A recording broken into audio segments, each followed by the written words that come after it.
Hi, everyone. I am a part-time student here. I work at a consulting firm. I go to school part-time. And as you heard, I run Lipstick and Tech, which originally, and this probably is a similar story to many, where you have this fun little side project and then it kind of grows into something. And that's where kind of personal branding and career encouragement was what kind of took me there. One of the reasons why I was invited to come here today is because I've noticed in my own career how incredibly valuable it has been to leverage all the work that I do even outside of work to really stand out. And as you can imagine, everybody wants to go into tech now, but like, how do you stand out, right? And so that's particularly why personal branding is such a hot topic now, because just like a company needs to do marketing, you need to do your own type of marketing, and nobody else is responsible for your career. And so I personally am under the belief that it puts you at a competitive disadvantage when it's not about followers anymore. It's about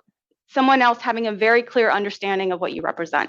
Skip this one since we kind of went over that a little bit. This is a really great quote from the Harvard Business Review about how to articulate, and I mentioned this already, about how to and help people understand who you are, right? So who are you? What do you stand for? Are you able to actually build authentic relationships with people? Often enough, they will figure out your goals. If it is very clear to them what your goals are, and you don't even have to communicate it, you're already making a great place to stand out as you go on your job hunt. And so if I had to break down what a personal brand is, this is how I define the 4 different parts of personal branding. The first thing that we'll talk about is about your identity and your passion. I alluded to this earlier, but one of the overarching things about personal branding is who are you? What motivates you? What are your goals? The goals that I had 5 years ago are way different than the goals that I had now. We're all in software. Technology is changing, which means we're going to change and our life goals are going to change. The hustle and bustle of what I was thinking about 5 years ago, I want you to just sit back and think about those types of things. So these are the types of questions that I hope you'll ask yourself. So things like, what motivates you? Am I able to communicate my passion? Is a really big one too.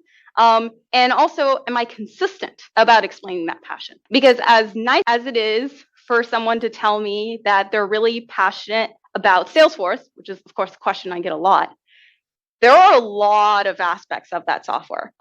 Any specific language that you'll learn, there's a lot of aspects and a lot of applications of it. I challenge you to find something that in particular, and we'll go into this even later about your value proposition, but I challenge you to go into a little bit deeper about what specific thing you really like. It may not have the incredible career and monetary trajectory that maybe all seek, but that's when we go into the circling of what motivates you. If monetary is just fiscal values are important to you, do you line up? How do you deliver business value? Next, your reputation.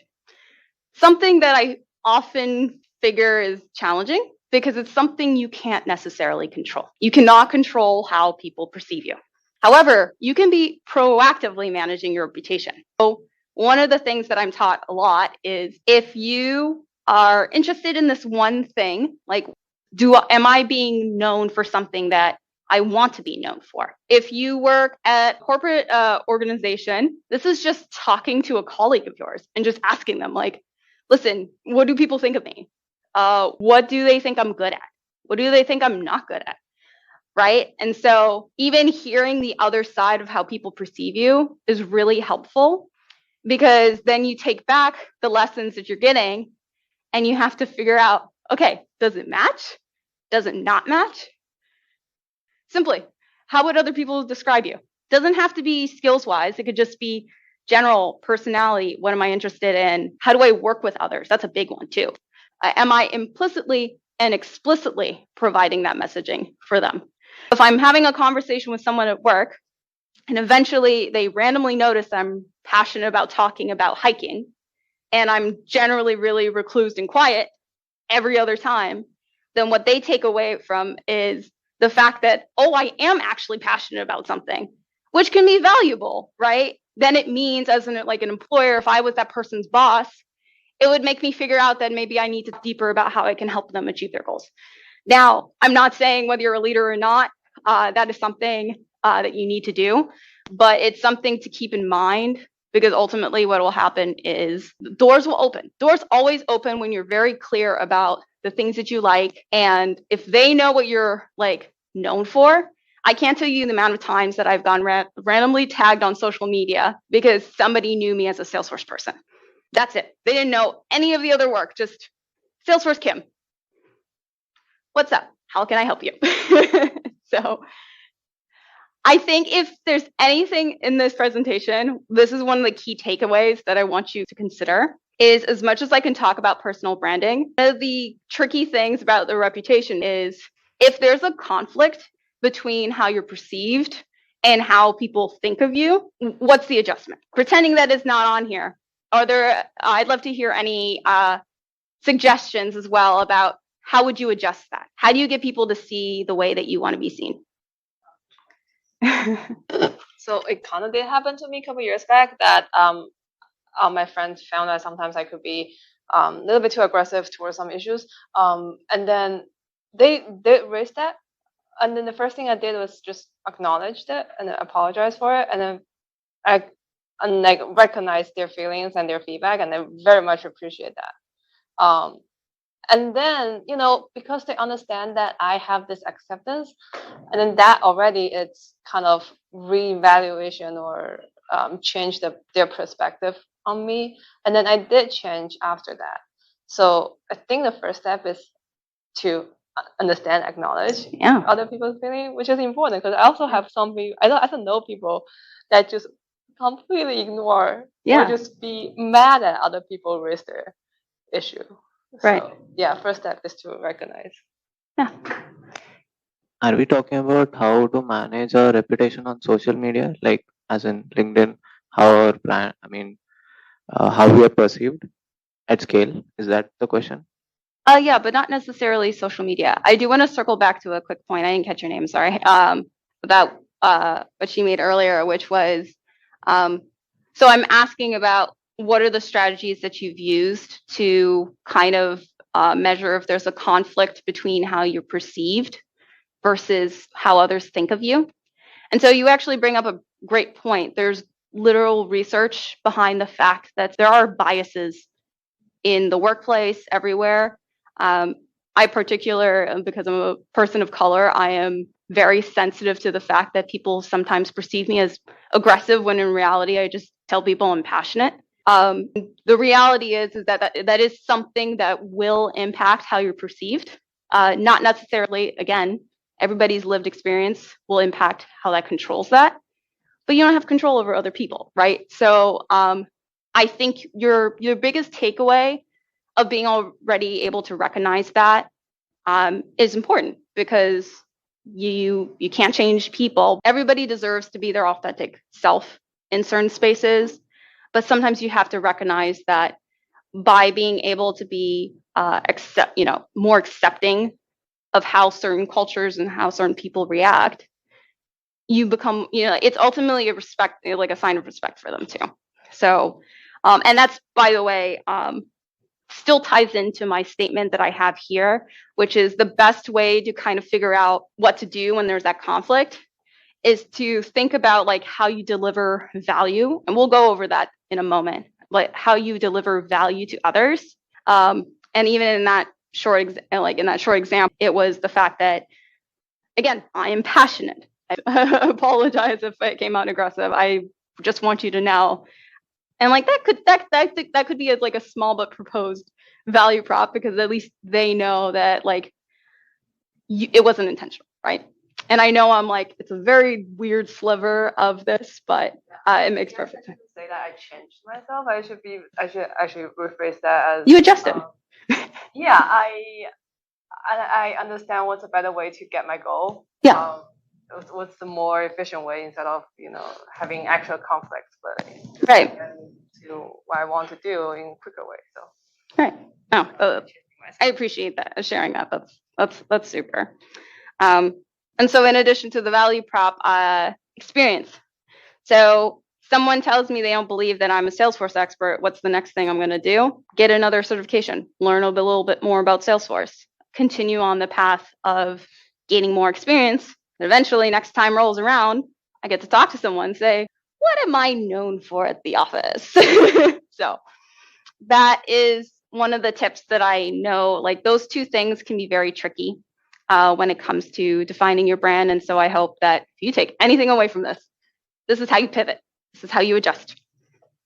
And frankly, challenging, but they're a lot easier to adjust than the other first two that I represented here. The next thing is your value proposition. How do you solve a potential or like very specific problem for companies? And anytime I say decision makers in this, that could be anybody from a recruiter, if you're a freelancer, and, the new person you're trying to hire or trying to hire you, even if you did volunteer work, how do you help them? How do you solve a problem for them and know that you can improve it, fix it, make it better? One of the common things that I've seen, and you'll often see that in that, like, I help X do X. When you're able to answer that question, that's your value prop right there. One of the challenges that I had when I was entry level was I had no idea what my value proposition was. And you deliver value, whether you are mopping floors or you're a CEO at an organization, you are solving a problem. Most of the time, and I will admit, my default is to tell them I improve their productivity. But what is the specific thing I'm improving? This is typically how my value prop comes in. These are a couple of questions. And one of the reasons, by the way, that you're seeing here, like, what are your top 3 values? You need to have a clear understanding about the companies that you're going to. What do they value? If you're going to apply for a job, you see the job description, and you're noticing they need me to do this, this, and this. And you want to tell them, I do this, this, and this, and this. But you got to make sure those top 3, the bare minimum, or the things that they want, match up with your experience, match up with what you've done in the past. Even if it's not exact, the result is what they care about more. They don't care how you get there. They just care about the fact that you're getting there. From anything that I've learned about Amazon, because we do not work at Amazon, they are customer obsessed. They don't care how you get there, but that is one of their top obsessions, their top values. So if you're applying to Amazon, your value proposition has to be something involved with the fact that at the end of the day, the customer is happy. I would love to hear from anybody can think off the top of their head, can they name the top 3 values or even one value from a company that they're interested in applying for? Okay, what is their top value? No, like how about is on Salesforce? Oh, I think Salesforce is interesting. For them, I'd say their top one is more related to like a 360 view of Salesforce. It's ingrained in the 12 products. I lost track, frankly. And as you can tell, I niche. Value is like, how do we help the customer every step of the way? From the ads to the marketing to delivering the products.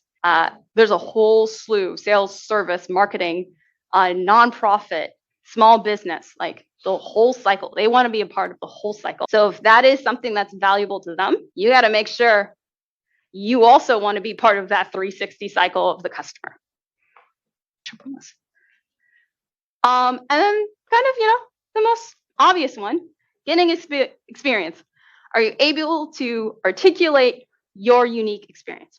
I know many people who pivot into technical careers. They tell me, I do not have the experience. I challenge them every time that that's not the case. This is when we start the resume stuff, when we start talking about transferable skills. What are the things that you've specifically done? Because I can almost guarantee that anybody going into the same job has had different experiences that have led them there. I've worked in a consulting firm. I know several people that came from the business, like actual finance world. I know people that came from the business world. I know people that came from engineering and then find themselves in like marketing roles. But that's because they were able to communicate their transferable skills. And it is worth noting that you do not have to be the expert in your field. I do not want people to think, looking at their LinkedIn, that tells them enough about who they are. But the important thing is if you're able to communicate at the very least your unique experience, it is unlikely that somebody else has something similar. And even if it comes to just XYZ, what about the education? What about the certifications that you did? Maybe there's some volunteer work that you did outside of the office that there are lots of organizations that they really love to hear your philanthropy, but remember not to make it your pivot point unless that's a value that the company has. Mentioned earlier, right now, you being here is part of this. It's part of your unique experience. You will take lessons from class and know eventually when you get into the office, hey, Kim, do you have any experience with Miro? Has already happened to me. I did a user research class. Next semester, I went on a project and they were like, oh, we're going to use boards. I'm ready. I can't tell you how often it comes up. And frankly, the reason I got into Salesforce was because I was quick with other software. And the person in my IT team said, hey, we need someone to help us out with that. So I challenge you to be able to find 5 things that are unique about you. These questions will probably trigger a couple of thoughts there. Carnegie has some great competitions. If you're really feeling like doing something different and maybe something like a great networking opportunity, those are always great. But remember, it doesn't have to be educational. It doesn't have to be like work related. All the stuff that I do with diversity initiatives tells someone else a little bit about me. This is something I care about. And so I went through all that about personal branding. Why did we tie this in with LinkedIn profiles? Right? The LinkedIn tool, you need to think of it as a marketing tool for you. You'll hear this a lot about storytelling, how important storytelling is. The personal branding that I went through is a guideline. The storytelling is how you tell it.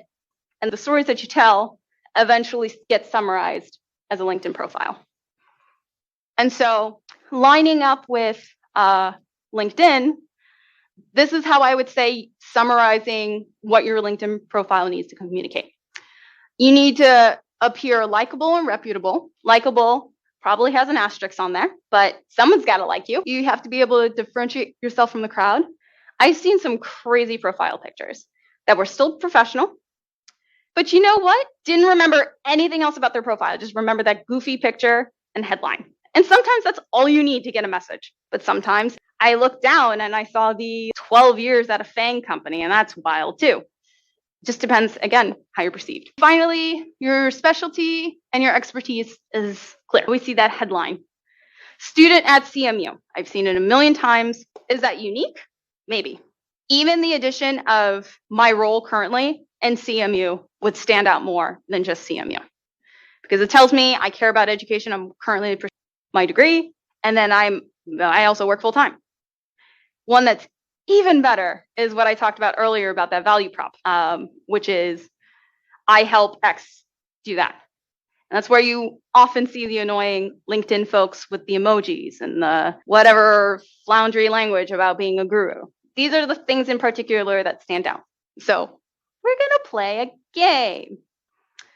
I talked about earlier, for your LinkedIn profile, you need to be likable and reputable. Of the 4 things we talked about today for personal branding, and we're going to have 3 different slides for 3 of the different LinkedIn profile prospects, which 4, if you narrowed it down, would help communicate what makes you likable and reputable. Keep in mind, it's not one option. It could be all 4. It could be 3 or 2.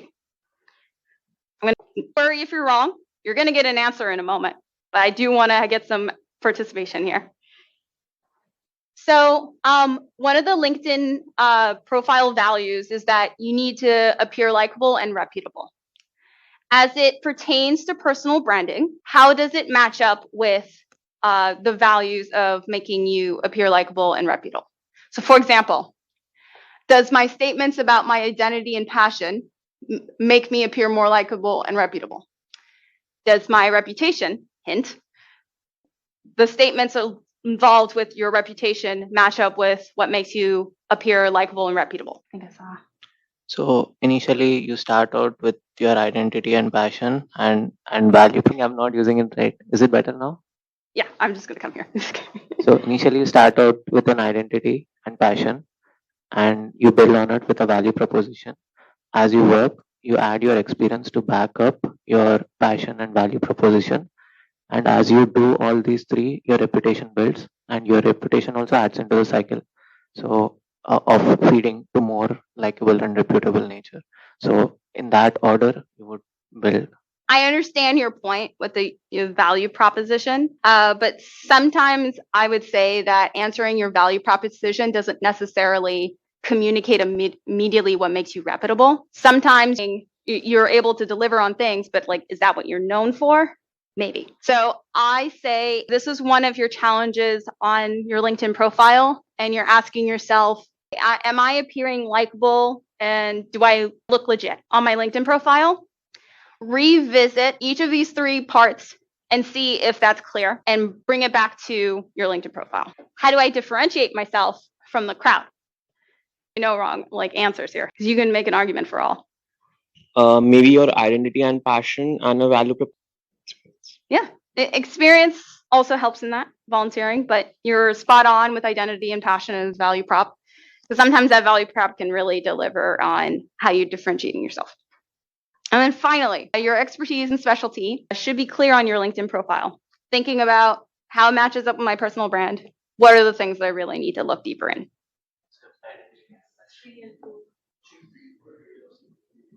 Okay, I've heard a few things.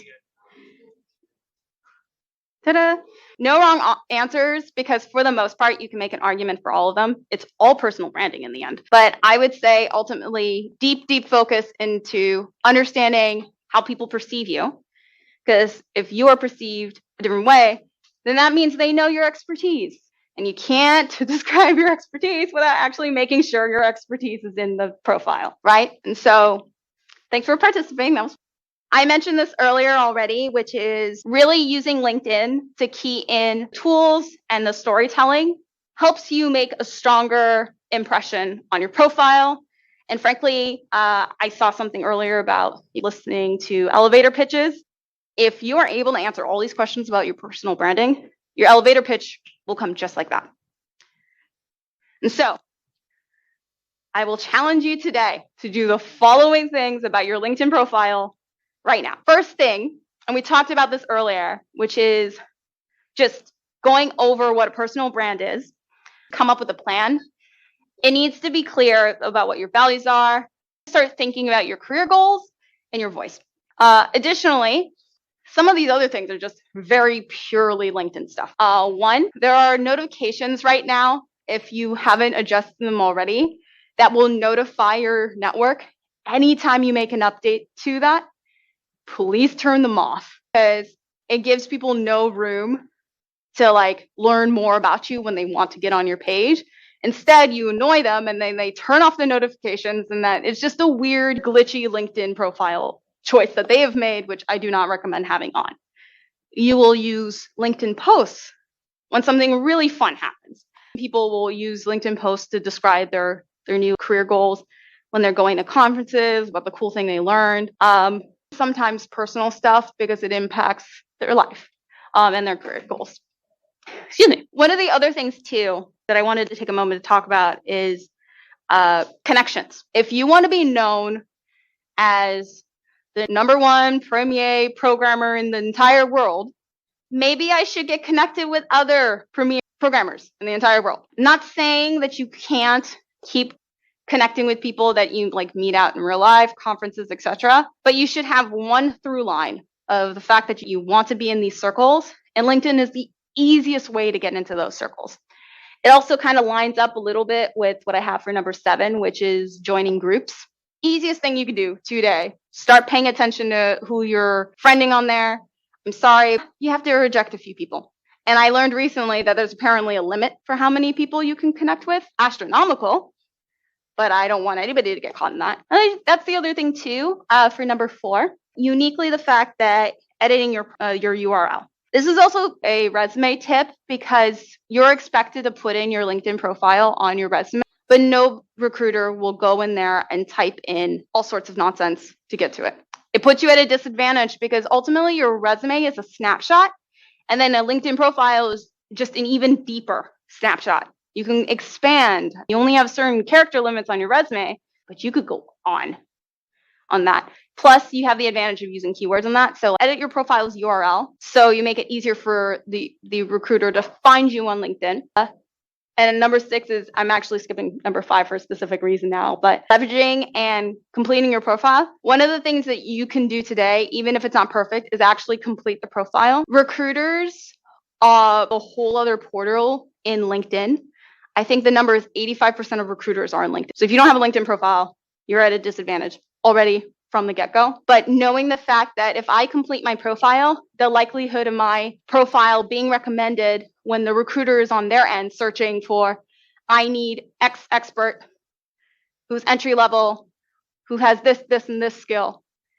This, and this skill, the lazy recruiters will just want you to use the tools that are in LinkedIn. One of my pro tips for the profile skill section, if you start typing in a skill, pay attention to what shows up at the top.